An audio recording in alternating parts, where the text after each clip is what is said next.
అడవి వేప తేనెని థైరాయిడ్ని క్యూర్ చేయడానికి, రివర్సల్ చేయడానికి అద్భుతంగా పనిచేస్తుందని చెప్పారు కదా, ఒకసారి చెప్పండి సార్. ఈ థైరాయిడ్ పేషెంట్స్ ఎట్లా వాడాలి అంటే ఇది మినిమం 6 months వాళ్ళు ఇది తప్పనిసరిగా వాడాలండి. పొద్దున్న 2 స్పూన్లు పరగడుపునే, మధ్యాహ్నం భోజనం అప్పుడు తర్వాత ఒకవేళ పని చేసుకునే వాళ్ళైతే they can have little bit బాటిల్లో పెట్టుకుని వెళ్ళచ్చు వాళ్ళతో పాటు. ఒక 2 స్పూన్లు రాత్రి పడుకునేటప్పుడు ఒక 2 స్పూన్లు.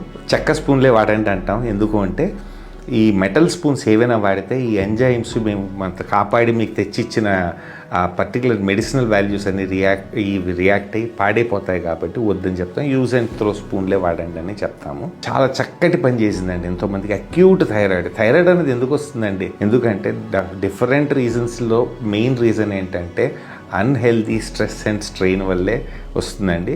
లైఫ్ స్టైల్ డిజార్డర్స్ వల్ల వస్తుంది. మెయిన్ ఏంటంటే ఫుడ్ ఇంటేక్ అండి. మనం ఇంట్లో తయారు చేసిన ప్రతిదీ తినవాళ్ళు ఎవరికి థైరాయిడ్ రాలేదండి. విచ్చలవిడిగా బయట తింటాం మనం అన్ని రకాలుగాను. ఆ తినే ఫుడ్ వల్ల కూడా ఆ కంటామినేషన్ వల్ల కూడా థైరాయిడ్ వస్తుంది. దాన్ని రివర్స్ చేయాలంటే వాటన్నిటిని కంట్రోల్ చేస్తూనే మీరు దీన్ని వాడితే డెఫినెట్గా మంచి రిజల్ట్స్ వచ్చాయండి. అయితే మిలిటరీ డిసిప్లిన్ ఉండాలండి.